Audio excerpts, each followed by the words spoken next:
Travel chaos in Dubai, with several Instagram models and escorts reportedly stranded. Tourism expert John Bernard joins me now. What is the feeling there right now in Dubai? Thanks, Jane. That's right. With recent travel restrictions, many escorts and IG models have been left stranded here in Dubai looking for a way out. The question now is, which country will most likely take in these escort refugees? Early signs suggest Las Vegas is preparing to take some of them in. Melbourne is also in the mix, particularly with the F1 currently underway. And we've seen a noticeable surge in one-way flights to Miami. Many of these women are currently unable to update their Instagram highlights and unable to charge 500 AED an hour. So it remains a developing situation. What's up, guys? A little levity for what is going to be, unfortunately, a terribly serious stream tonight. But yeah, it's been a week, hasn't it? It's we had our show last week. The whole debacle in Iran was just starting, and it is blowing up like crazy. And joining us to kind of digest a lot of it is Shane Trejo's joining us once again. Shane, how you doing, buddy? Happy daylight savings time.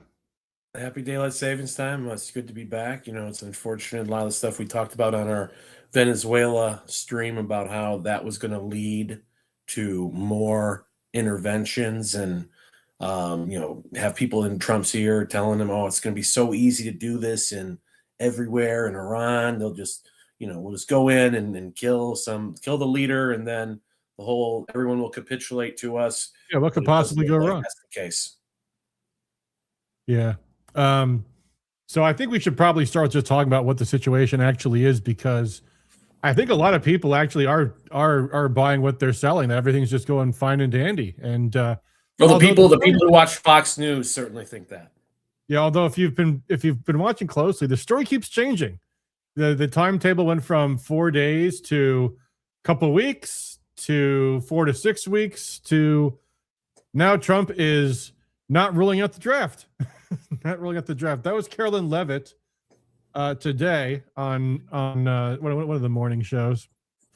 And speaking of that, by the way, I got to just point this out. So Carolyn Levitt is asked this. Here, let me pull up the clip because this is just kind of amazing. Carolyn Levitt is asked about, will they rule out the military draft, meaning the forced conscription of Americans into the military? You know, slavery is what conscription actually is. Here's how Carolyn Levitt responds.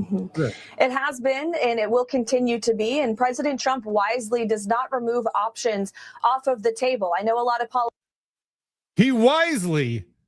Now, Maria Bartiromo was not going to press her on this because she's a Fox News prostitute, but my God, he wisely doesn't remove the draft from the table. We're talking, oh, this is going to be fine, guys. We're winning the war, right? We're winning the war. But he won't rule out a military draft.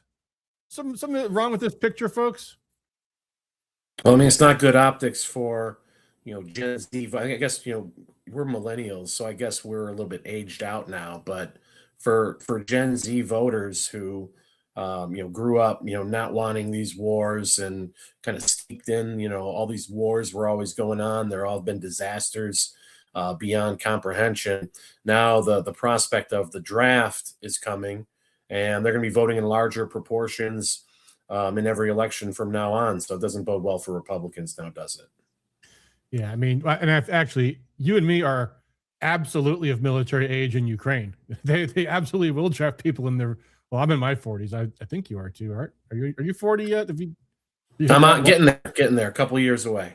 All right. So you're a little younger than me, but even still, but the point being, well, there's two things. One is, why on earth is that wise not to just say no? Of course, I mean, you would think the Trump administration, where everything is always fine, everything's great, no matter what happens, everything's great. But why would she not just say, yeah, of course we're not going to draft anybody? Don't be silly. We have no need to draft anybody. No, he wisely is open to drafting Americans. What? But anyway, the bigger picture, though, the bigger point here is that this story just keeps on changing, and the objectives keep changing too. Because the original objective, of course, was regime change in Iran, and now, as I said last week, the more time goes by that they have not toppled the regime, the less likely it is that they will. And so far, it ain't going good. They did, of course, murder the Ayatollah on day one. That was the very first act, concurrent with the murder of the 168 innocent girls at that school. But and that's its own story. But the president's still there. The chief of the Security Council is still there. The foreign minister is doing interviews on American television, and now they apparently have a new Ayatollah. So the regime has not been toppled, and we keep hearing these changing objectives. So, for example, there was at first they just said we're gonna overthrow the government. Then that didn't happen.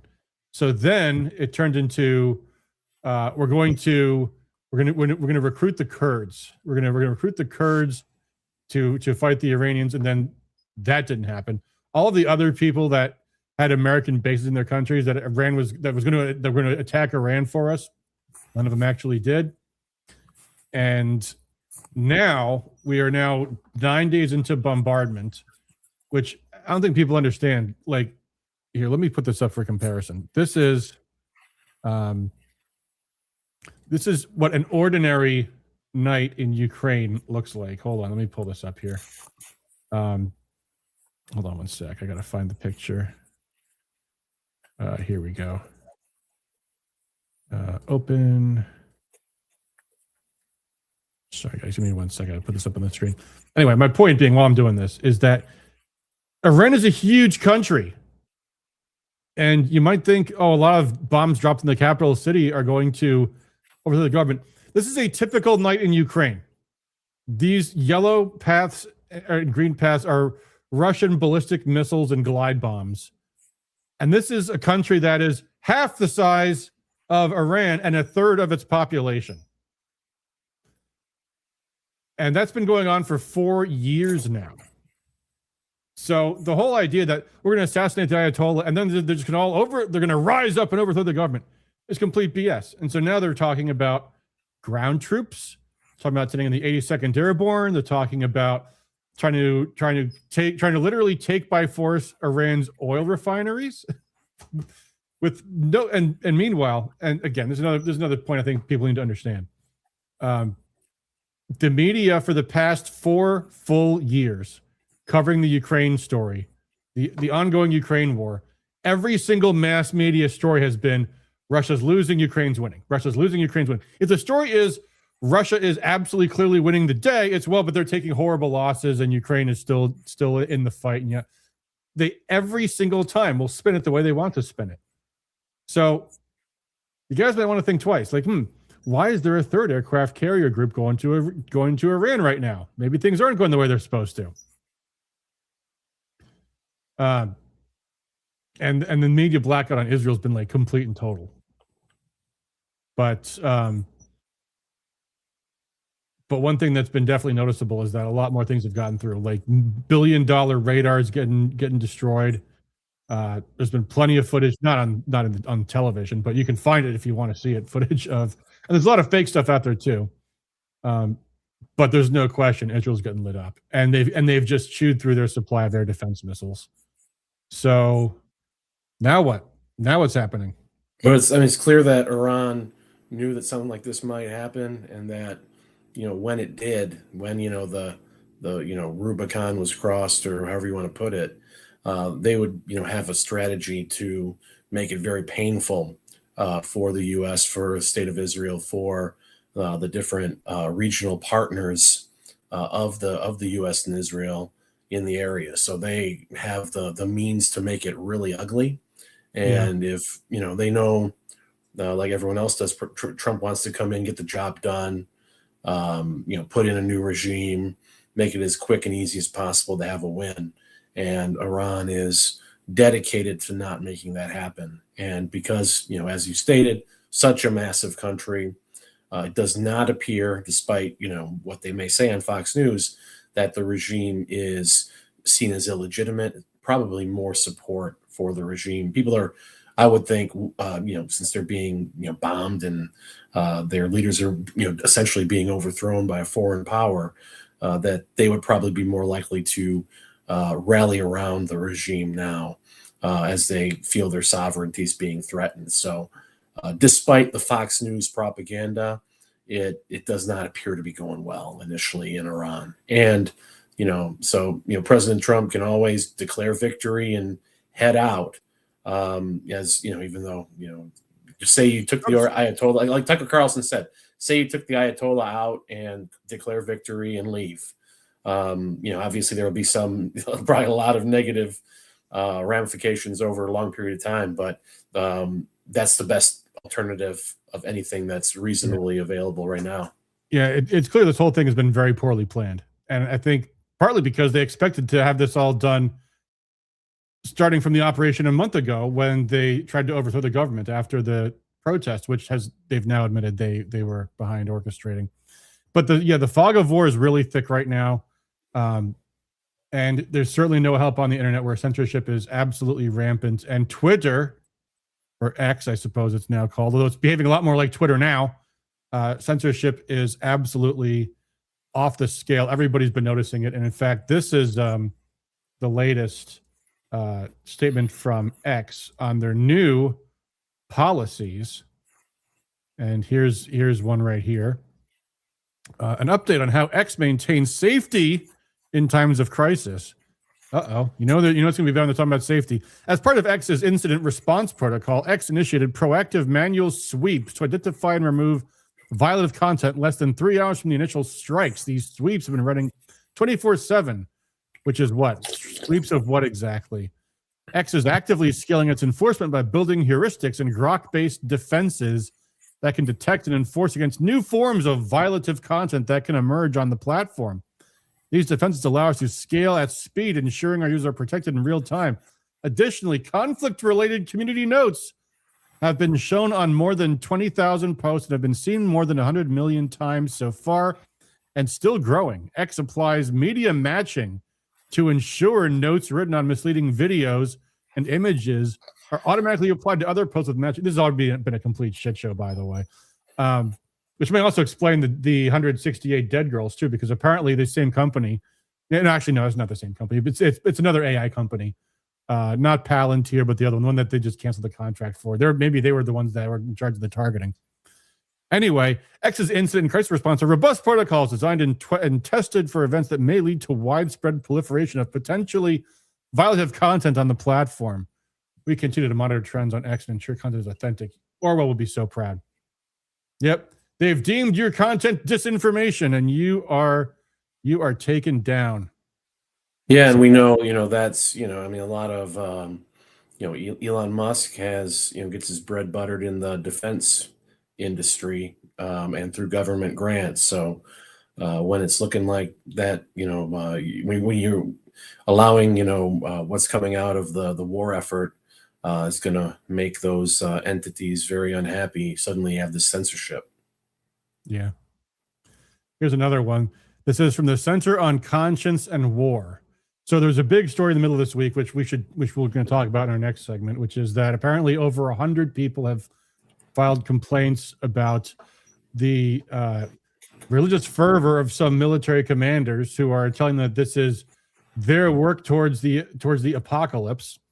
And so people have been receiving a lot of these complaint forms. So this group called the Center for Conscience and War has had their account limited because they have determined to violate X rules for illegal and regulated behaviors. You may not use their service for any unlawful purpose in furtherance of illegal behaviors. This is very clearly a watchdog organization. The absolute, this is what the First Amendment was designed to protect institution.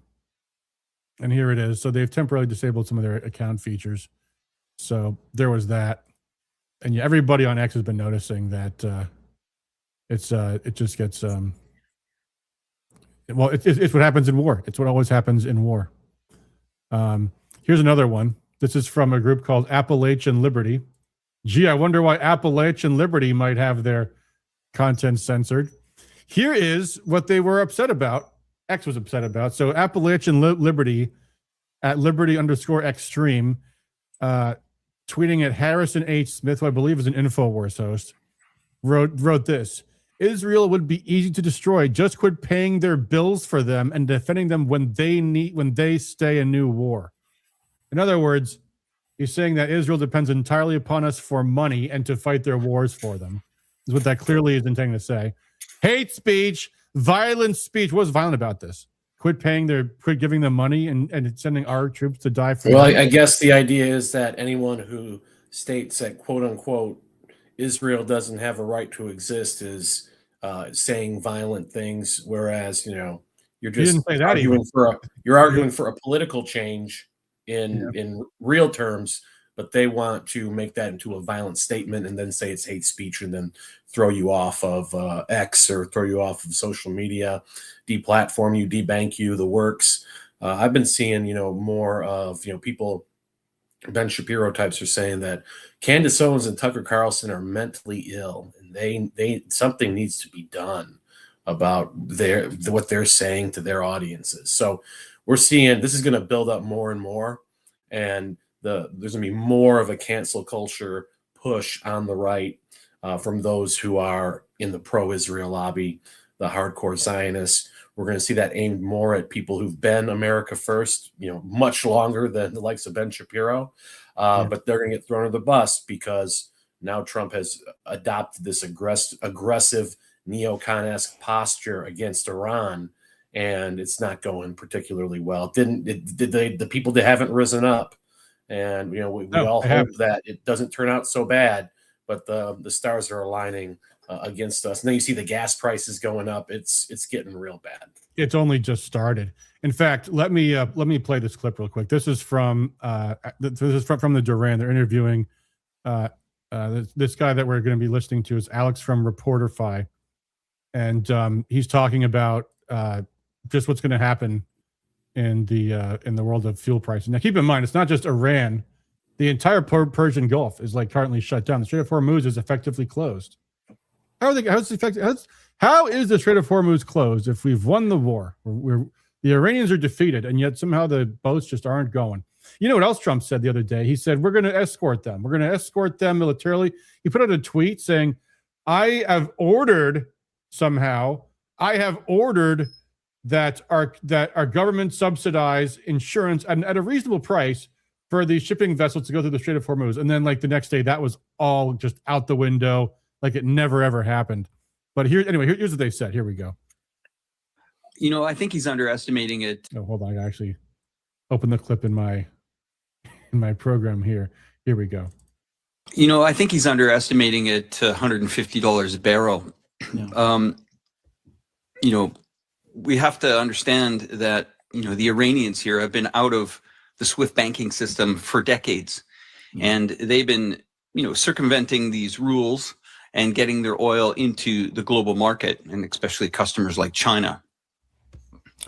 Now, Iran knows this, and the GCC countries as well, they know this.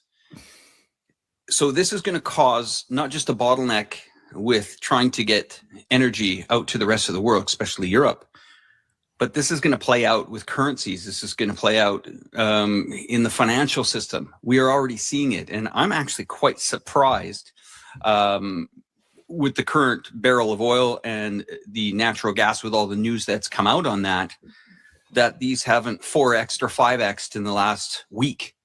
And what we are seeing in the option market, the derivatives market, I don't know if most of your viewers know about the derivatives market.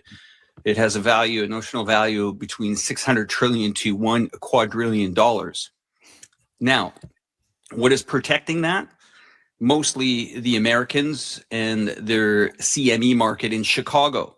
The latest print out of Chicago has said, yes, we are breaking records with energy derivatives, people trying to cover their ass, we'll say.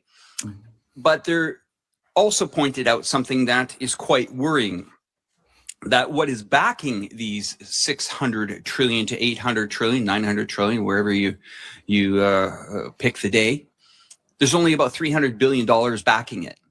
So if oil shoots up by 50%, there is not one country on the globe that can handle that much of an impact with these derivatives market. It pretty much makes every single bank in the world insolvent. And that's where we are. Iran knows that. They've been setting up offshore companies in Dubai, circumventing it, and actually playing the option market themselves because they've been kicked out of the banking system. it's kind of funny, the Fed is printing dollars and waging a war with a country that doesn't even trade in dollars anymore. But anyway, back to you guys. So there you go. Could have a global financial collapse in a couple of weeks. Thanks, Trump. Good job. For what? For what? To protect your buddies in Israel? They're not doing too well, though, are they? It's just incredible. I mean, I can't believe people aren't grasping the relational damage that's been. I mean, by that alone, the damage that's been done in the Persian Gulf to the Saudis, all those other Gulf states. Like, we had our military bases in their countries because they thought they were allowing them to be there so that we would protect them. And then when the bombs start flying, not only do we not protect them, but they're like, "Hey, where's our air defenses? It's all going to Israel. All the air defenses, all going to Israel." How can people say? What about the reputational damage? Iran has destroyed 15 military bases we have in the region. When's the last time a country ever did that to our country? I can't think of a time at all. But I mean, you got to remember the people who support it. The way they think is that Iran was a terrorist, and we got rid of that evil terrorist Ayatollah because he's a bad guy. Look, remember 1979? Don't take in consideration how the people got so pissed off. Why they said death to America was because the CIA and British intelligence and the globalists and the deep state put the Shah of Iran into power, the horrible repressive dictator, to the point where the people wanted Islamic theocracy. Never mind that, that's glossed over, but they just see it as it's a terrorist. We're at war with Islam, and remember 9/11, and the nuance is lost there. And these it's hard, when you talk about the bases and the damage and the day-to-day operations being so dismal, it just goes right over their head because they think in these ever since 9/11, these sort of platitudes, this propaganda, and they just flipped a switch and they've turned it all back on overnight. And all the lessons that everyone has supposedly learned out the door, out the window, and we're back to 2002 era. The only thing is, there's a lot fewer people who believe it now than then, and they're boxed in right now. Yeah, and this is materially worse than Iraq and Afghanistan were. Nothing like this ever happened in the invasion of Iraq. They didn't destroy any American military. They didn't blow up billion-dollar radar systems.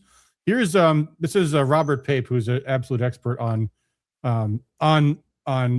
air campaigns. In fact, this is from several days ago. Listen to what he has to say about this whole thing.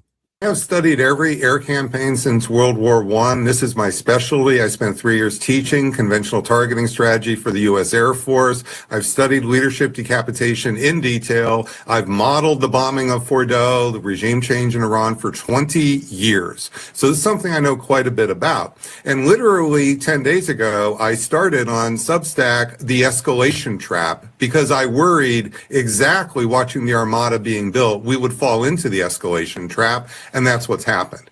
We are now in the grip of the escalation trap, or the smart bomb trap, to be more precise, where the illusion of the 100% tactical success, which is real, it's the success of the bombs blowing up the targets, is not false. It creates the illusion of control of escalation. And that is the smart bomb trap, and that is what has gripped us right now. And the problem is that once we drop those bombs and once we announce regime change is our goal, and we had no other tools trying to do this from the air, this has never worked in over 100 years. This is not like it works sometimes or rarely works. I'm choosing my words carefully. President Trump is up against the weight of history here. And it's the illusion of the smart bombs being near perfect in destroying their target. And the problem is when those bombs fall, they change politics in the target. They inject nationalism into the regime. They inject nationalism into the society. And they essentially fuse the regime and society against the air power attacker. And this is what you are seeing, because now society and the regime are taking more risky steps, and they do things that no one anticipated before. And that failure to anticipate the worst case, that has happened numerous times with smart bombs. That's just what happened in the last 36 hours. Yeah. So the situation is now, I wouldn't say metastasizing, but it's getting to the point where it doesn't look like there's going to be any immediate regime change in Iran at all. We're now facing a dire shortage of our own air defense missiles. And in a long conflict, we don't actually know that Iran doesn't have the ability to strike back at us. Here, by the way, is what the supreme leader had to say about this whole thing. Trump, I mean. Hold on. I got to remove this. Oh, come on. Sorry, my streaming software is acting up here. Here's what Trump says. The United States munition stockpiles have, at the medium and upper medium grade, never been better or higher. I'm sure every military person who saw this tweet, their head exploded hearing munitions described as medium, upper medium, and what's the other word? Super high-end grade munitions. We have a virtually unlimited supply of these weapons. He's talking about dumb bombs, by the way. Wars can't be fought forever and very successfully using just these supplies, which are better than other countries' finest arms. At the highest end, we have a good supply, but are not where we want to be. He's talking about tomahawks now. Much additional, unless he's talking about nuclear weapons, much additional high-grade weaponry is stored for us in outlying countries. Oh, we're going to outlying countries to get our stocks back now, are we? Sleepy Joe Biden spent all of his time and our country's money giving everything to P.T. Barnum, Zelensky of Ukraine. Okay, that's funny. Hundreds of billions of dollars worth. And while he gave so much of the super high end away free, he didn't bother to replace it. Well, that's a pretty big admission right there. Fortunately, I rebuilt the military in my first term, which was before Biden's term, and continue to do so. Oh, really? You replace those Tomahawk cruise missiles, do you, Donald? How many THAAD missiles does the U.S. produce in a given year, by the way, Donnie? The United States is stocked and ready to win big. This screams insecurity. This screams, I doth protest too much, right? Does that sound like someone who's got no worries about? Because, if you actually have confidence, you have to say this kind of crap. Just like, yeah, don't worry, guys. It'll all be good. We're on it. Everything's fine. No, it's trust us. We have plenty of weapons. We have the best weapons in the world, guys. We got the best weapons in the world. Everything's fine. Everything's fine, folks. Nothing to worry about. We've got the best weapons. We've got plenty of weapons. We're not going to run out of weapons. Just going to run out of weapons. We're not running out of weapons. Are we running out of weapons? No, we're not running out of weapons. Who cares? But this is probably what he's being told, by his inner circle of advisors. That everything's all right. Like Tucker Carlson said on his last podcast, he said that someone close to the administration told him that all the information that Trump is receiving tells him that it's a 90% people are supporting the war effort and 10% are not. So he's being, all this information is being, kept from him, the negative information. And he probably believes that, we do have the weapons and everything's going great. We got Fox News on in the background, probably, has people turn it on in every room that he's in because, it's the neocon war powers have, captured the administration. When's the last time you heard from Tulsi Gabbard? J.D. Vance used to talk a good game against the wars, and now he's, on TV, promoting the company line. So those sort of voices have gotten muted, and the neocons seem to be back in the saddle. And that's why you see, Ben Shapiro and Mark Levin showing such adulation. The former quote unquote former never Trumpers are on TV showing adulation at how great these wars are, and they want more death and destruction at the behest of Israel, and they couldn't be happier. And these are the guys who their ideology surrendered the country to Barack Hussein Obama back in 2008, and it hasn't. Their ideology has not gotten any more popular since then. I think it's gotten much more unpopular. But we're going to see in the midterms if it's the recipe for success. I don't think it's going to be. No, these wars they always they're at their highest right when they start, and typically they start like the start takes longer. Like Operation Iraqi Freedom, let's call it. That was like 2 months before Bush declared. Remember, he got to the aircraft carrier and threw down the banner that said "Mission accomplished," and then 8 years later, we're still in Iraq. And it wasn't in the very beginning. It was as the war drags on, and that's when things really start to go bad.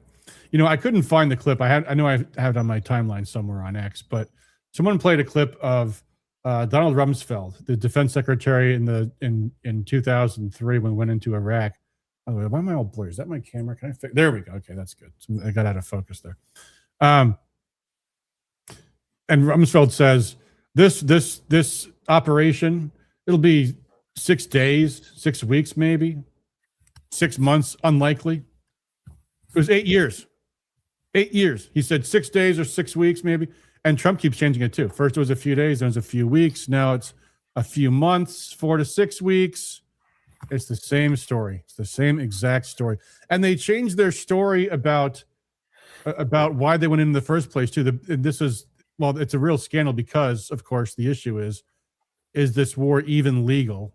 Of course, another question which they can't get straight is this a war or not? There's a funny clip of these juxtapositions of, all these denials. Mark Wayne Mullen, our new DHS secretary, it's not a war. It's not a war. It's a special operation. Meanwhile, you have the war secretary calling it a war. You got Trump calling it a war over and over again because they can't help themselves, But anyway, so then, Marco Rubio is put on the spot about why did we do this? Why have we gone in? And what he tells the reporter is that we had to because Israel was going to attack Iran anyway, and then they're going to respond, and that was going to make us look terrible. So he figured we'll just have to get in on the action right from the get-go. Is basically what he said. And he got asked about this. Here's the clip where he's called up by the reporter that asked him the very question because then it came out that wait a minute, you just admitted that Israel controls our foreign policy. Israel is going to attack Iran, so we had to attack with them, is what you're saying? And that's what I hope Israel never attacks the United States, because then we'll have to attack ourselves first. Anyway, here's the clip. This is Rubio here. Yesterday, you told us that Israel was going to strike Iran, and that's why we needed to get involved. Today, the president said that Iran was going to get. Yeah, your statement is false. So that's not what I was asked very specifically. Were you there yesterday? Yes, I asked the question. Yeah, asked the question. Wait a minute. There absolutely was an imminent threat, and the imminent threat was. Okay, here's Rubio from the day before. This is the original clip where he says exactly what she said that he said. Here we go. That we knew that if Iran was attacked, and we believed they would be attacked, that we knew that if Iran was attacked, and we believed they would be attacked, that they would immediately come after us. No, were you the one that, because somebody asked me a question yesterday, did we go in because of Israel? And I said, you asked me, are you from that follow-up? And I said, no. I told you this had to happen anyway. The president made a decision, and the decision he made was that Iran was not going to be allowed to hide behind its ballistic missile program, that Iran was not going to be allowed to hide behind its ability to conduct these attacks. Yeah, he got caught saying the wrong thing. And for the record, I think his story is complete bullshit. I think he and Israel planned the whole thing out. I think, well, not he. I think Trump and Hegseth. I think they were on it from the get-go. There was no, Israel has dragged us into this war. Oh, shucks, we're at a war with Iran now. No, bullshit. They were on it from day one. It seemed like it was the same tactic where they had, like bogus peace talks between, an intermediary and Iran going so that Iran wouldn't be as likely to expect the bombs to drop. So it seemed to fit the same MO as the first bombing. Yeah, an act of perfidy. I mean, really, like one of the classic murdering somebody under a peace banner, red wedding style treachery. How is our country ever going to recover from that? I mean, I can't imagine. And by the way, you've noticed we have had zero conversations with the Russians since this whole thing started. No more peace talks with the Russians, because why would they? They every country in the world knows we are duplicitous and treacherous. We'll agree to talk to you, and then we'll murder you while we talk to you. It's unbelievable. unbelievable, objectively evil, objectively disgraceful. And yeah, you're exactly right. We demanded negotiations, and our demands were that you must give up basically all of your national right to self-defense. Give up all of your ballistic missiles. Oh, just our ballistic missiles then? Just the thing that keeps our country from being invaded by Israel and you guys? You'll just give up that? And they have negotiations, which Witkoff was all over the media lying about how those went this week, which the people who were the negotiators, the Omanis, said, no, Witkoff is completely lying. They actually almost had a deal. It's actually a great deal. It's actually a better deal than the Obama deal was. They agreed to almost no enrichment. And they walked away from it because the plan was regime change all along. And of course, they can't say that. So the story goes from, we're going to help the Iranians rise up and take back the government, to where we are now, which is Trump saying, we might kill them all. I mean, it sounds like they're talking about nuclear weapons. We'll come to that point again. And another thing, I don't know if you're going to broach this, but you talk about the proliferation of nuclear weapons. Now even Poland's like, hey, I think we're gonna get a nuke, just in case, because what's stopping these countries from coming in and bowling you over? I mean, now you even have Israel threatening Turkey, a NATO country. Yeah. Not that I'm a fan of the Erdogan administration there. I think he's done horrible things, but at the same time, you're going to go. There seems like after they've got the U.S. backing around, they feel like they can do whatever they want, and that the whatever country they want to go in and topple next, there's nothing holding them back. Not Turkey being in NATO, not Europe. So why, if you're a country like Poland, why wouldn't you think we need some nuclear weapons just so that these aggressive powers don't come in and topple us for whatever invented reason comes up? Yeah, absolutely. And with Trump basically letting this New START treaty expire, there's basically no treaties on nuclear weapons left. I mean, technically, there's the Non-Proliferation Treaty, but part of the NPT was the understanding that these countries won't develop nuclear weapons because we will guarantee them peaceful nuclear energy, and because we, the nuclear-armed countries, have these protections in place to prevent nuclear war. That's all out the window now. So every country in the world is like, oh, it's. In fact, here's what Dmitry Peskov, Vladimir Putin's press secretary, here's what he just said, I think today or yesterday. He said this, quote, "To be honest, I don't even understand how to urge anyone to follow the norms and principles of international law anymore. It practically no longer exists. De jure, it still exists, but de facto, it no longer does. And what law has replaced international law entirely? I doubt anyone could articulate that right now." Well, I think I can articulate it right now. It's the law of the jungle. I mean, Trump's articulated it. Says the law doesn't apply to me. It's might makes right. That's all that there is left. And that, I think, gets to the bigger issue in front of us right now, which is the absolute batshit derangement of Donald J. Trump right now, and Pete Hegseth.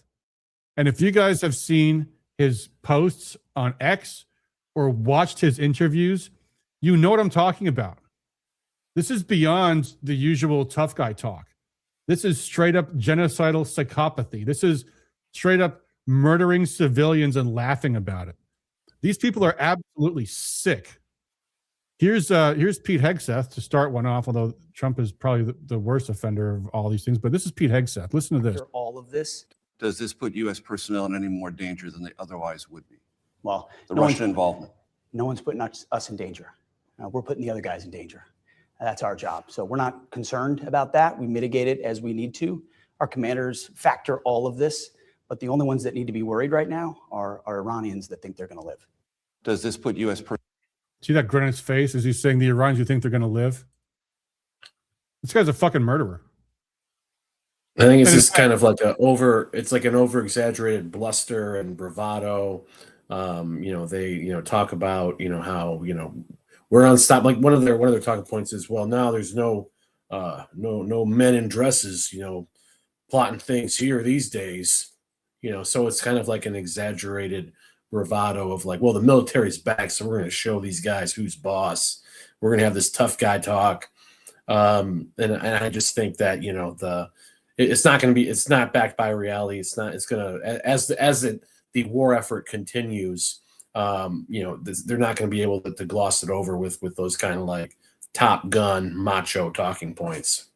Yeah, this is from Trump from 2 days ago. There will be no deal with Iran except unconditional surrender.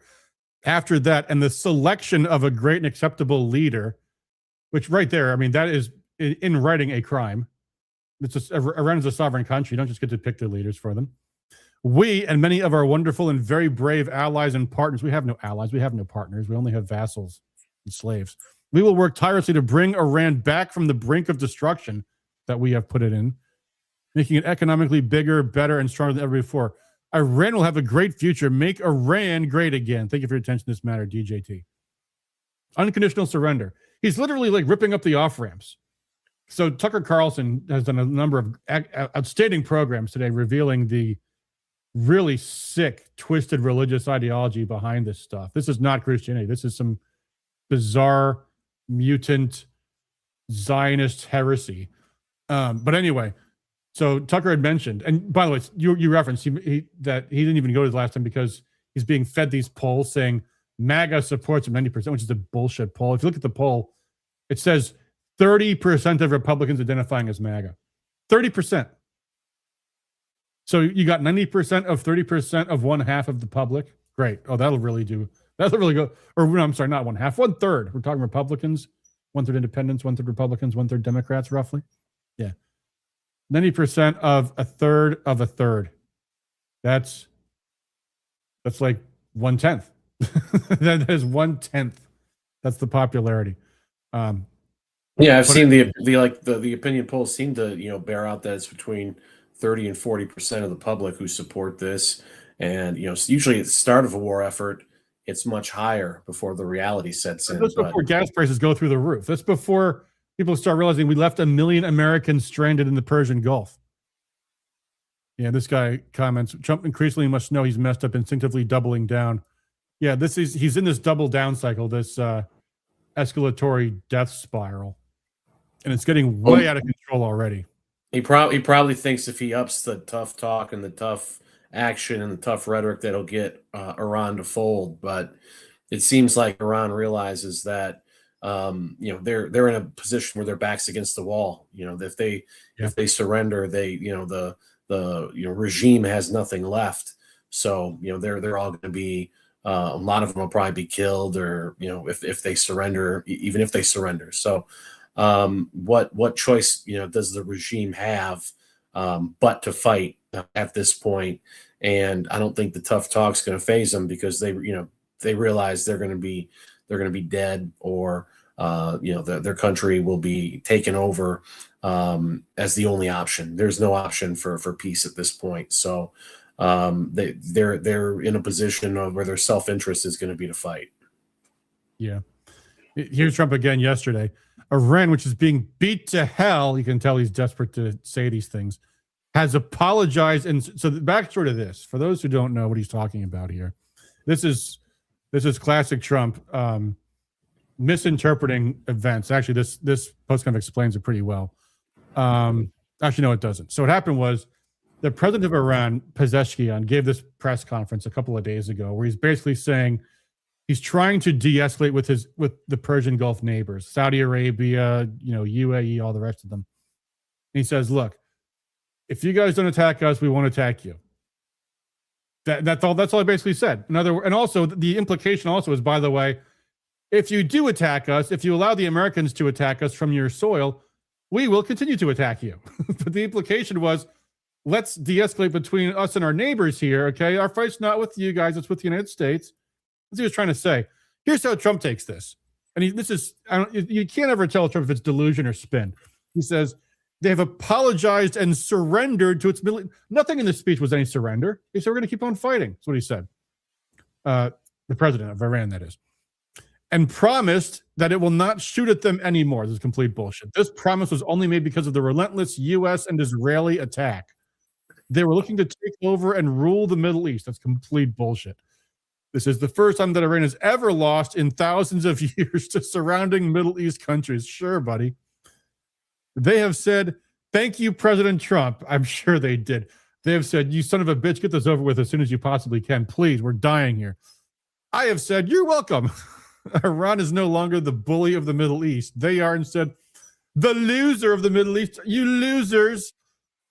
And will be for many decades until they surrender or more likely completely collapse. Today, Iran will be hit very hard under serious considerations for complete destruction and certain death. Again, this narcissistic obsession with death that Trump and Hegseth have. And again, there's an analogy between, I've said this in other shows. There's an analogy between personal self-defense and national defense. If you shoot someone when they're attacking you, if you say to a jury, yeah, I shot him until he was dead, I shot him to kill him, then your self-defense argument will fail because you're not supposed to shoot to kill. You're supposed to shoot to stop the threat and nothing more than that. You're not supposed to say, I'm going to cause certain death for the whole country. You're supposed to say, I'm going to protect our friends and allies. That's all. I'm going to stop the threat. But that's not what he says. Certain death. Total surrender because of Iran's bad behavior are groups and are areas of groups of people that are not considered for target up until this moment in time. Thank you for attention, President DJT. Demented and totally unmoored from any sense of how completely dangerous this is. Again, this is another clip of some complete insanity. I'm going to cue up here. This is Trump a few days ago. And he decided that because Spain, the country of Spain, would not allow us to use their country as a deployment point for the same reason that that Iran is shooting at Saudi Arabia right now.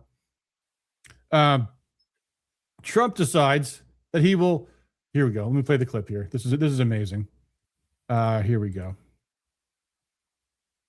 So this is Trump. Some of the European, like Spain, has been terrible. In fact, I told Scott to cut off all dealings with Spain. Spain, first of all, it started when every European nation, at my request, paid 5%, which they should. What does that mean? Cut off all trade with Spain? Cut off all dealings with Spain? What kind of fucking nutcase is this? I'm not going to participate in your war. Okay, I'm going to cut off all trade with your country. These people are demented. This is sick. This is insanity. I believe Trump was quoted, with regards to gas prices, if they rise, they rise, I believe was the that's what he said. If they rise, they rise. So that's not what, I mean, you look at... only concern. He doesn't care about the American people at all.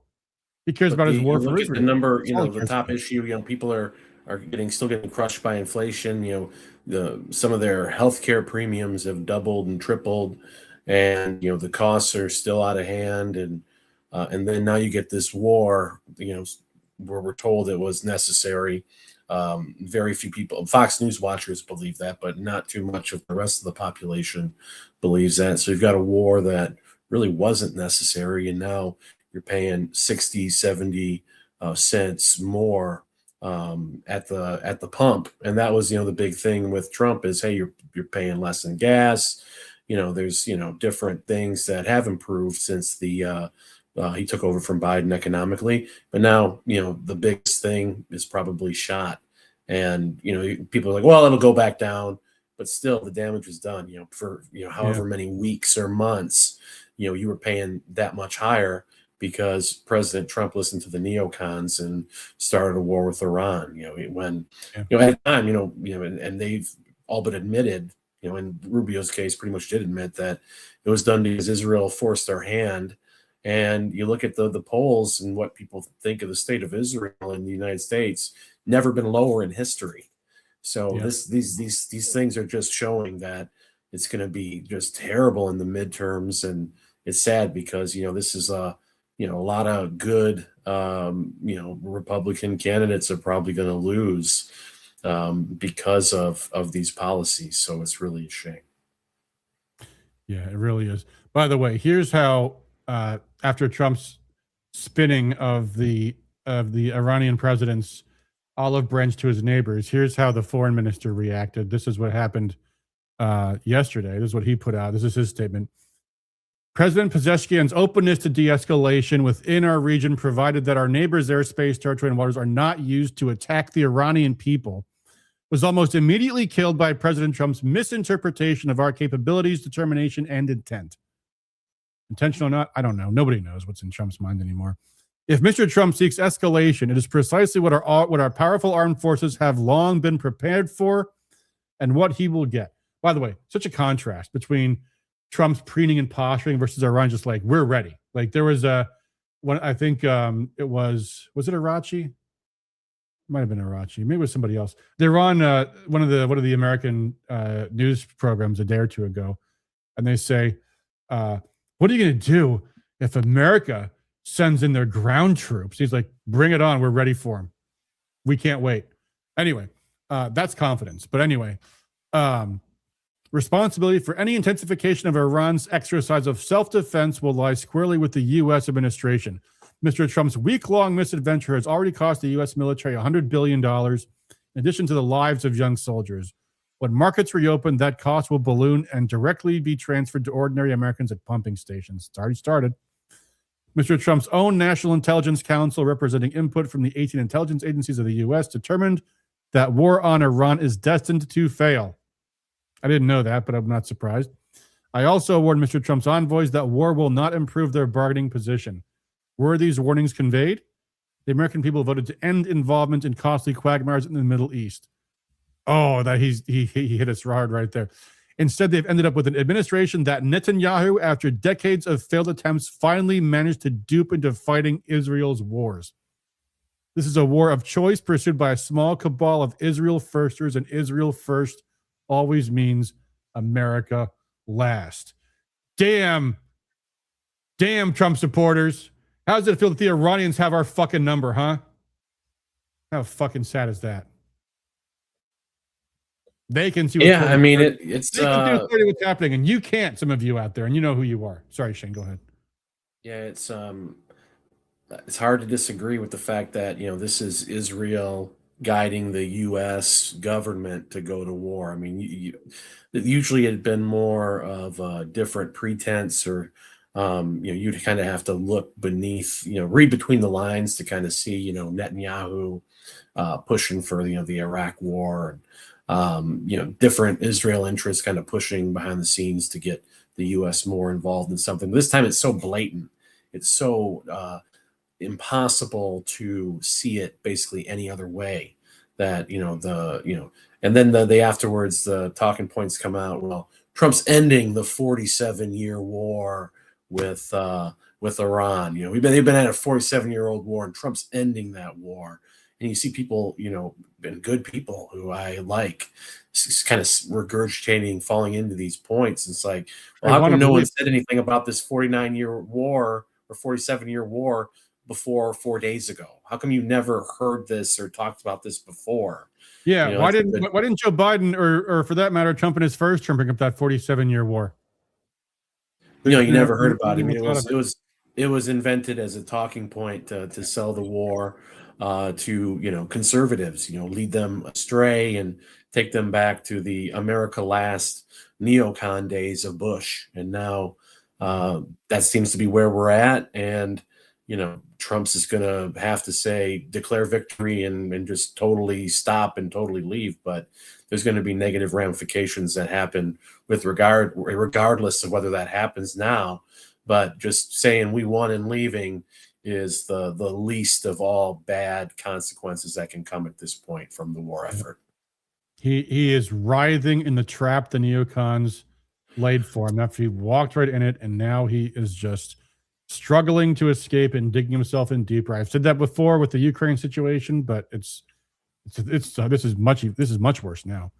And also, you get Marco Rubio in there as Secretary of State. Everyone seemed to forget his long record as a senator of being America last, foreign policy, super neocon, immigration. He was the, part of the amnesty gang back in the day. Little Marco, you can go through his record, terrible vote after terrible vote. Well, now he's been recast as a hero for America first, and he's a Secretary of State, and we all love him. Well, now look at what's happening, surely with his guidance, and the people who are around him, their guidance. I feel like he's really, steering the ship more than, certainly more than Tulsi Gabbard, probably more than J.D. Vance, although it's really hard to tell where J.D. Vance really stands on much. Well, no matter who's doing what, though, the buck stops with Trump, and that is ultimately where the blame has to be laid. Here's Trump, by the way. And it's just to put a bow on this point about how spiritually and morally demented Trump has become. Here's him just yesterday. This is on Air Force One. Listen to this. Times already. I mean, what do you want from Iran? Unconditional, not conditional. I said unconditional. It's where they cry uncle, or when they can't fight any longer and there's nobody around to cry uncle. That could happen too, because we've wiped out their leadership numerous times already. So it's by the way, before I even finish the clip, just to point out, that's a big lie that's been going around too. Like, first they said remember they said the other day they wiped out all of the clerics. The clerics all showed up in the Parliament building. We bombed the Parliament building, and then they're all fine. And then they elected a new Ayatollah. But anyway, surrender, or if there is nobody around to surrender, but they're rendered useless in terms of military. So yeah, it could be there's nobody left, is what he said. Yeah, we've gone from regime change and can't have a nuclear weapon to we could literally kill their entire government off, every single one of them. It's absolute genocidal mania. And you got, people point to, well, Trump has said strong things about Iran before, and, he's kind of been a little bit all over the place in terms of foreign policy. But if you look at in the lead up to the 2024 presidential election, the talking point was no more forever wars. Yeah. We're sick of this Middle East stuff. Here's Tulsi Gabbard to talk about how the Middle East wars have been terrible right on the campaign trail. So, and that's why President Trump got so much support from independents, was because people like J.D. Vance could go on these different influencers who had command massive audiences of independents and really sell that they were going to put an end to the war machine, and they were going to have transparency in the deep state and Epstein related stuff. So they spoke from a very credible background and really sold people on the fact that they were going to be diametrically opposed to the way the Biden administration, the Bush era, Obama, how they handled foreign policy and how they handled transparency. But now they're in, and it's arguably worse than ever. So those independents, the idea that they're going to vote Republican again after what has happened here seems zero chance of that happening. And that's going to mean absolute despair in the midterms. Yeah. And there's just the way they've conducted this war, which has started off with an absolutely awful war crime, the murder of these 170 some school children. Here, by the way, is how Trump handled that. This is important to know, because Trump was asked about that yesterday. Here's what he said. Did the United States bomb a girls' elementary school in southern Iran on the first day of the war and kill 175 people? In my opinion, based on what I've seen, that was done by Iran. Is that true, Mr. Hegseth? It was Iran who did that? Still investigating. I wish I had the video so you could see the smirk on Hegseth's face, because there is video of this out there. Yeah, he says the Iranians bombed their own school. Now, the thing Trump apparently didn't think of when he made that fucking disgraceful, despicable lie was that bombing the school was the very first thing we did in the war. So why would they bomb their school when they weren't at war yet, you fucking lying bag of human feces? You see that missile? That's the fucking missile that hit the school that murdered all those children. That's a Tomahawk missile. That's not an Iranian missile. That's an American missile.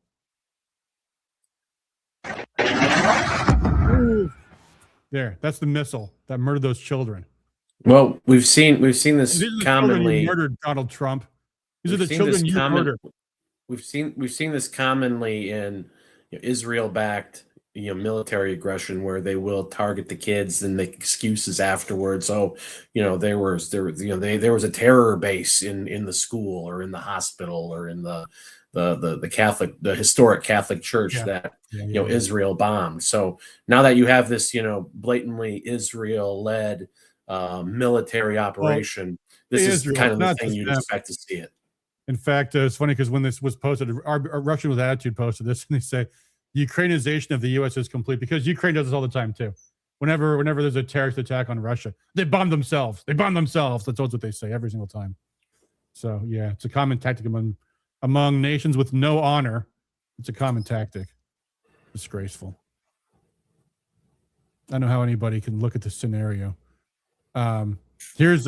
Here's another crime against humanity: the attack on the desalination plants, which has apparently backfired tremendously, because it turns out other countries need desalination plants more than Iran does. But here again, listen to Trump here and see. Iran today accused the U.S. of getting a desalination plant. Make this full screen so you can see. I want you to see Trump's face as he says this one. Watch this. He's asking about this desalination plant. This crime, another war crime, attacking a water supply, a full-blown war crime, totally targeting civilians. Because that's the whole point. We target civilians. If we cause enough suffering among the civilian population, they might overthrow the regime. That's the agenda. Here's how Trump reacts to this accusation. Watch this. And they said that might open the door to other strikes on infrastructure, non-military. Allow us to also open the door to other strikes against them. Look, you respond to that allegation? Did the U.S. hit the desalination? They are among the most evil people ever on earth. They cut babies' heads off. They chop women in half. What they did, take a look at October 7th. Take a look at what they've done over the last 47 years. So I know nothing about a desalinization plant other than to say, if they're complaining about a desalinization plant, we complain about the fact that they shouldn't be chopping babies' heads off. Okay. So that obviously is another insanely retarded lie from Trump, although it's been repeated for a long time now. Usually directed to Palestinians, but for some reason here it's now Iran's fault. They chop babies' heads off. And a freaking hoax, a freaking lie. Well, it's the type of stuff that you would hear from someone who watches Fox News all the time. Yeah, that's true. The same sort of talking point. When Trump says, like he said, Iran tried to kill me twice. The Ayatollah tried to kill me twice, but I killed him in one attempt. You wonder because that came from the Butler, Pennsylvania claim that the shooter in Butler, Pennsylvania. Was that which one was what was the Butler shooter's name again? Thomas Crooks. Thomas Crooks. Yeah, Thomas Crooks. Iranian spy or disgruntled Democrat? Disgruntled Democrat or Iranian assassin? What the fuck are we talking about here? Like, does Trump even realize like this? What a stupid claim. But you're deflecting blame from the radical left in the United States that very obviously was inciting people to try to kill the president. But no, it wasn't what it obviously looks like. It's not what it obviously appears it is, which is that it was a deranged leftist. No, it was an Iranian assassin. Evidence? Who needs evidence? Iran is behind. From what I remember, it was, Thomas Crooks was, inexplicably allowed to get in that position and have a clean shot at the president while the Secret Service essentially looked the other way and law enforcement and security looked the other way. And in the aftermath of that, immediately there was a story about how Iran is trying to kill the president. I don't even think it was related to Thomas Crooks, but we have intelligence from Israel, given us from Israel, that Iran wants to kill the president. It was a bait and switch the entire time. And now supposedly, we found some idiot who fits the Patsy description, and we're going to try him now and see it was true this entire time. It's one of those stories that's like, it's too stupid to believe. You can't, and you don't take it seriously because like no one's going to believe this. It's too stupid to be believed. And then it turns out maybe Trump actually even really does believe it.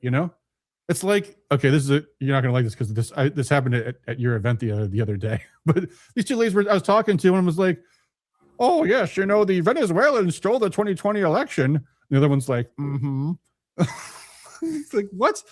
Do people actually believe that Maduro is the reason Trump lost in 2020? Like, is that what I have heard people say, and again, people that I like have said. People have said that's why we're going. That's why we're going after Maduro, because we're going to lean on him, and he's going to give us the information on the voting machines.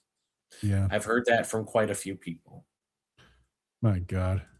Yeah. So it's hard for me to be like, what do you even say to that? I mean, I hope so. But when it doesn't happen, it's going to be obvious it was bullshit. But you would hope that people, if I think most of us maybe have run with a conspiracy or two that turned out not to be true. It can happen, especially if you're new to this. But the fact that people will rush headlong into the next obviously false conspiracy with no discernment, no lessons learned over and over again is extremely depressing. Yeah. So before we move on, because I think we should move on. It's after 9 already. Wow, time flies. But two things I wanted to point out. First thing is Charlie Kirk had called us right from the get-go. This is we have to play this clip if you've seen this. This is especially now because Turning Point USA is apparently dedicated to destroying the memory of Charlie Kirk.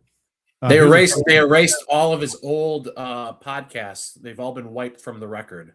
You can't find them anywhere. Isn't that something? That's monstrous. And I'm surprised nobody in the world is a backup, but still, that's crazy. Yeah. Evil. Yeah. Anyway, here's what Charlie Kirk had to say. He called everything. Watch this. Iran does have a conventional military. They are a proud and they are a big country. Possible case scenario is Iran says, okay, you humiliated us. You killed all of our leaders. We're going to go make this a regional mess and try to get as many people involved as possible. They're going to go after Americans. They're going to go after Saudis. They're going to go after everybody imaginable just to create a big mess and to try to draw the world into it. Because understand, the Iranian people are widely respected and not necessarily are always in sync with leadership. But if and when the people of Iran feel like Persia is being defaced and humiliated and disrespected, we don't know where that is going to go. And that's my final reason why I am always skeptical of military intervention. And when a lot of the sometimes warmongering wing gets too excited, you don't know, actually. You need to have a lot of humility. Iran does have a conventional military. They are a proud... Yeah. I wonder why he got shot in the neck by a magic bullet. Yeah. Humility. It's funny Charlie mentions humility because, I forget which one it was. If it was one of Trump's tweets. I mean, it was Hegseth's. I think it was Trump's, where he actually mentioned they will face our wrath. Like he's apparently forgotten that wrath is a sin. But this Trump administration they've lost whatever moorings they had to the Holy Spirit. It's gone. It's lost. This is just it's just crazy. Here is oh, hold on. There's another thing I wanted to play the clip for, and I forgot about. But this is there's actually a I did find. Sorry, I'm finding more stuff. This was here. I've got the Donald Rumsfeld clip here. Watch this. Wait, was that this? Yes, here we go. Check this out. Quickly, regimes like this that have their power base in fear and intimidation tend to topple fairly quickly. I'm confident that our troops will be successful, and I think it'll go relatively quickly. It could last, 6 days, 6 weeks. I doubt 6 months. You can say 4 weeks, but it could be 6, it could be 8, it could be 3. We expect to last about 4 to 6 weeks. Right from the beginning, we projected 4 to 5 weeks, but we have capability to go far longer than that. Regimes like this that it's going on. It's going on, guys. Anyway, I also have I don't know if you saw this one. Trump actually recorded a message for the Iranians. Here we go. Here it is. I told you what would happen. All of you. I told you what would happen if you served me loyally. And what would happen if you did not? What are you doing? There are any of you who still question whether your new Lord means what he says. Here is the answer to your question.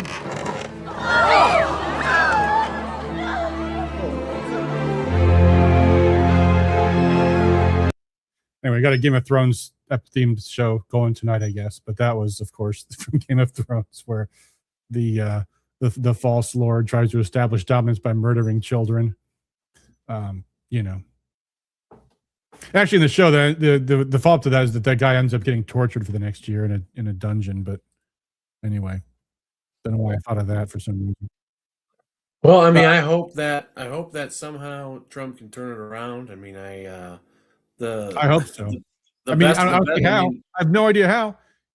Frankly, I think this regime is cooked. The Trump administration. I mean, the question now is, will America survive this? Which is, I think, a serious question. Because this can turn into the American empire might not survive it, which that will not, which might not be a bad thing, because look at all the hell that we do throughout the world. Look at all the horrors that we've contributed to, and that's on every American taxpayer that we're funding this, and we're willing to look the other way while it keeps happening, regardless of who's in the administration or who is who's elected and what party. It's just the machinery behind the scenes never changes. Yeah, sorry, I was looking up for a second there to check on chats on Rumble. I do see a couple, but one more thing I wanted to get to. And then, anyway, the problem is there. I don't see an exit ramp, man. I just see them doubling down and harder and harder and harder. I mean, what's going to happen next? Here's an article in the Telegraph. Oh, hold on, I got to remove this.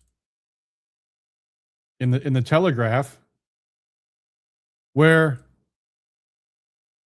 this company that builds nuclear bunkers designed to help customers survive drone attacks, missile strikes, or even nuclear Armageddon. I've been inundated with calls, says this company guy, in an interview with the Telegraph, describing how inquiries from Americans had gone up tenfold since the war with Iran broke out on Saturday. Hubbard claims 2 senior cabinet members in the Trump administration are amongst his clients. One of them texted me yesterday, asked me, when will my bunker be ready? Well, that should make your hair stand on end right there. By the way, Shane, did we lose you? I see I got no audio. Oh, there you are. Okay. Yeah. Let's get very serious, guys. Because Russia is supporting is supporting Iran, period. They've just flat out said it. They apparently were asked to stay neutral. They said, no, we're supporting Iran. And why wouldn't they? Because they know this whole thing is after Iran, Russia's next, and then China. Duh. This could easily turn into a global war. This is an uncontained regional conflict that could easily go global. So, extremely dangerous stuff. Anyway, just a final thought is, I mean, if the best thing that could happen, I think, for America would be if Trump could enact his agenda as he said he would on the campaign trail, and better hope and pray that that's possible, but it's not going to be possible unless he ends this whole Iran thing very quickly. There's still, march in, you can march out. You killed the Ayatollah. It was a success. It's a victory. Paint a rosy picture and just end it. Because if he doesn't end it and it keeps going for months and months and months, and then the gas prices keep going higher and higher, even, the public's not going to forget the many months of having to pay higher gas prices at the pump because we went to this war in Iran that was not popular from the get-go and was done at the behest of the state of Israel, which has never been more unpopular in the United States than right now. So it's just end this ill-advised mistake and get back to the core issues of the agenda, trade, immigration, so on and so forth. Speaking of those core issues of trade and immigration, here is Trump weighing in on what he's going to do about immigration. Here we go. Many countries opened up their prisons and dropped them into the United States. Those are the people who are getting out. And we have a lot of heart. They said, you got to lighten. Uh-oh. We have a lot of heart. What's he about to say? You got to lighten up on this. You got to lighten up on this. Well, we got to lighten up on, Trump? I can think of something Trump should lighten up on. But what do we need to lighten up on, Donald? We have a lot of heart for people. They came in illegally, but they're good people, and they're working now on farms. Oh, they came in illegally, but they're good people, and they're working on farms. And they're working in luncheonettes and hotels and all. And we're looking to get the criminals out right now, the criminals. And I think it's very important. I mean, every once in a while you see a store, we take somebody. He should be out because they came in illegally. So in theory, they should be. But we're focused on the murder. Sure, they should be. The drug dealers, the mentally insane. We have a lot of mentally insane killers. I mean, you can't even talk to them. It'd be nice if you could have a little reason, but you can't even reason. These are seriously ill people. You have a couple of countries where they were loaded up. Their mental institutions and insane asylums were loaded to the gills. They couldn't get. They're empty now, but they're filling up because we're bringing them all back. We know where they came from, and every country accepts them. You know, under Biden, they wouldn't say. They had so little respect that they'd bring them there, and they wouldn't take them. They said, "Get the hell out of here." They would. Okay, I was going to say more about the people we need to lighten up on. The people need to show more heart for those other illegal aliens, the ones that only broke the law by coming here and undercutting Americans for their labor. But a lot of it has to do with, you know, the Farmers Bureau and Big Ag, and the money they throw around, the lobbyists they have. I hate when Trump says the farmers when he means ConAgra and Tyson Foods. Yeah. If those sort of entities would have been targeted, or some huge large scale employers of illegals were targeted immediately, then that would have scared off a lot of the employers of illegals, and then you would have had mass self deportations. But those different interests are ponying up a lot of money, and you know, Trump has a lot of friends in the construction business, so you know, those interests get greased over. And now you have, you know, immigration policy is drastically better than what a Democrat would have done, but it's not going to be mass deportations, and it's not going to change the demographic shift that's still going on right now. Well, that's kind of a big ass part of it. It's kind of a big part of it for a lot of people. That's like the whole point of it, you know. Like that's why the Democrats import them. It's not for the crime; it's for the voters. Yep, and there's not the numbers are not for the crime too, actually. Anyway, here's another one of Trump's policies. This one, the SAVE Act. Now, this is what Trump writes. Great job by hardworking Scott Presler on Fox and Friends talking about the filibuster or talking filibuster in order to pass the Save America Act, an 88% issue with all voters. It must be done immediately. It supersedes everything else. You know, I like the SAVE Act. I'm not sure I would say it supersedes everything else. But here he says, must go to the front of the line. I, as president, will not sign other bills until this is passed. Who wants to bet me this promise will be broken? And here we go now. Hit that caps lock. And not the watered down version. Go for the gold. Must show voter ID and proof of citizenship. Wait a second. Hey, Shane, we just got this citizens only voting petition put on the ballot. You know, I've gotten a few signatures for this thing. Have we been saying you don't actually have to show proof of citizenship?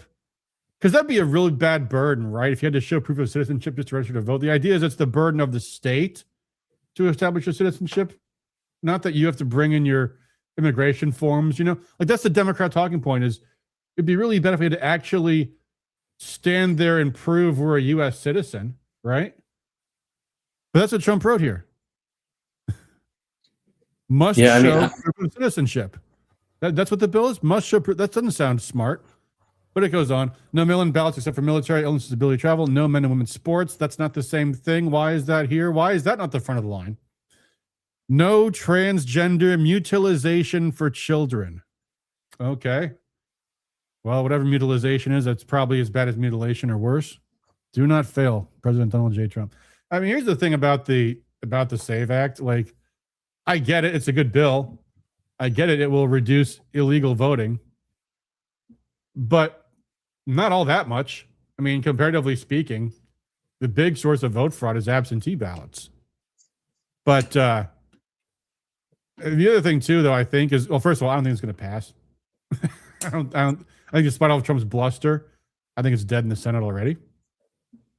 But it makes you wonder, doesn't it? Because Trump is putting out this narrative that Republicans are, you know, out kicking ass and the voters love everything we're doing and we're not breaking all of our promises all the time, even though we are, and we're losing huge parts of our constituencies. like, in fact, just as one example, I'll pull this up. This was Ann Coulter the other day, who made a kind of salient point about how Republicans are here. Let me pull up the comment here. But basically, she says Trump has done a 180 on everything he campaigned on. Yeah, here we go. Is this it? Oh, no, this is something else. Although, also a good post from Man Coulter, but that's not the one I was looking for. This is what happens when I try to do stuff live on air. Okay, never mind. Anyway, she said Trump does a 180 on every single thing that he does. Yeah. And for that matter, in other things I can pull up when I'm live on air, Matt Walsh also had some harsh words for Trump. And this one was yeah, here we go. This is Matt Walsh. This was from today.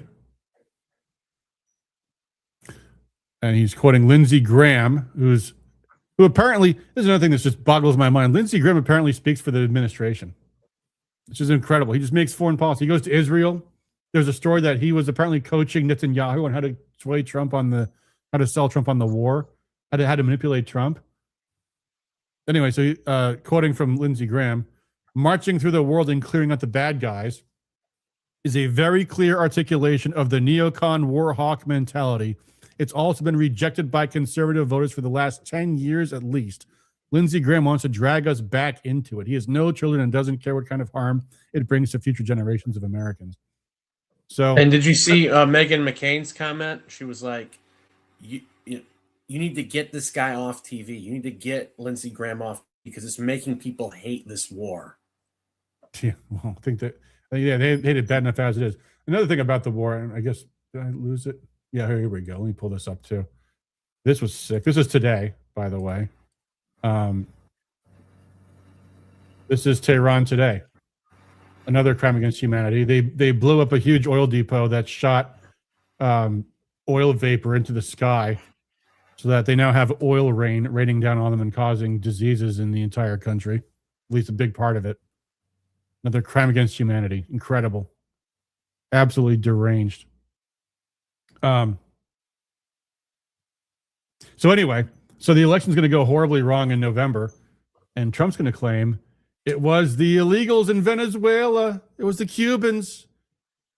We would have we would have won all of the elections if not for the illegals voting. It's crazy, but it's where we seem to be right now. All right. Anyway, is there anything else I want to talk about? I think I've got it. Oh yeah, that's right. Kristi Noem got canned. Forgot about that story almost. Kristi Noem's out. Apparently, her little affair with Corey Lewandowski didn't go too well for her. But the new guy at DHS, even worse. Is that even possible? Well, I mean, I assume he doesn't also murder dogs, but then again, he's proud of Ashli Babbitt's killer. So here's Mark Wayne Mullen praising the Capitol cop who shot and killed armed Air Force veteran Ashli Babbit on January 6th and portrayed him as the real victim. I actually gave him a big, let's listen to him talk. I guarantee you, this is your new I don't know DHS for a fact, secretary. but I guarantee you he's never had a pulse weapon in a manner like that before. I got no sound. He was the last person in the world that ever wanted to use. That's weird. Well, anyway. Oh, wait, hold on. Maybe I can do this. Unmute tab. That'll help. Here we go. Oh. But I guarantee you I guarantee you, I don't know for a fact, but I guarantee you he's never had to pull his weapon in a manner like that before. He was the last person in the world that ever wanted to use force like that. And he wasn't wanting to do that. I know for a fact because after it happened, he came over and he was physically and emotionally distraught. And I actually gave him a hug. And I said, sir, you did what you had to do. And I mean that. Unfortunately, the young lady, her family's life has changed, and it was an unfortunate situation that she lost her life and some people lost their loved ones. But the lieutenant's life has also changed too, because it's the first time you've ever had to use lethal force. That doesn't ever leave you. And it wasn't his choice. He didn't show up to work that day to have to do that. He was doing his job, and he got put in a situation where he had to do his job because there was members still in the balcony. And if you're going to present your weapon in a manner. Anyway, you guys get the idea. So that is the new DHS secretary, ladies and gentlemen. Amazing who they find for these jobs. Of all the people in America, not Tom Homan. No, it's got to be U.S. Senator with a reputation for standing not with the 1,000+ January 6ers put into gulags in this country, but the cop that shot Ashli Babbit to death for protesting. Well, it's amazing. I'm sure we will have a fabulous election in November, but I don't know, guys. This is not looking too good. Operation Watchdog's been updated. If anyone wants to see what's going on in Lansing this week, and if World War III is not too preoccupying for you, you can always go to Operation Watchdog and see the latest in legislative activity in Lansing, which is you see the whole other layer of bullshit where they're trying to screw us. Yeah. Well, it's mostly been pretty small stuff, honestly. There has been a few bills about reducing the ability of local governments to regulate their own zoning for what appears to be the benefit of bringing in more low-income citizens into communities that probably don't want to have low-income housing, I think. But we might talk about that. That's probably its own topic for its own show. Definitely. But yeah, other than that, pretty dull stuff. My representative, the ridiculous Regina Miller, has put in a law to mandate ICE agents wear body-worn cameras. Apparently, she didn't get the memo that actually, it turns out, the body-worn cameras have been exonerating cops, and this was the biggest Democrat boomerang backfire ever, was making cops wear body-worn cameras, only to discover how dangerous and difficult their jobs are and how professional they are almost all the time. But anyway, there's that. So there you go. I don't anticipate there being much action to any of these, honestly, but if there are, we'll let you know. Because there hasn't been much at all yet this year. We got the important stuff though. Designate an official state insect. That's an important one. Matt Maddock has a bill to mandate that public employees can opt to be paid in crypto. So there you go. Getting that crypto lobbyist dollar, right? There you go. So if you want to see what the legislature is up to, check out Operation Watchdog. It's all there. So there you go. What you got, Shane? Shane, you got any things, any events coming up, anything to promote, or? Just delegate recruitment. So yeah. Go to, we got some video from Charlie Kirk before he passed talking about the importance of precinct delegates. So go to fightlikeCharlie.us. Nice. If you want to sign up, we'll get the notary out to you and join the team. We need more patriot-minded people who will be willing to speak out against bad stuff that's coming down the pike from the Republican Party, whether they're supposedly America First or establishment or somewhere in between, or so murky you can't even tell. We need people of good conscience involved. So always doing the precinct delegate recruitment stuff. So check that out at fightlikeCharlie.us. Right on, man. Well, there you go. That's all I've got for this week, guys. Hopefully the financial system globally won't collapse this week. But, so we have to take it day by day, I guess. So anyway, guys, thanks for tuning in. Thanks for all you guys do. Although we are, of course, at this point, all captive passengers on a runaway train, and there's nothing much we can do about it except for hopefully maybe try to wake a few more people up and try to get this train at least slowed down or something, because man, is it off the track right now. All right, guys, I'll do it for us for tonight. Thanks for all you do for liberty. Peace.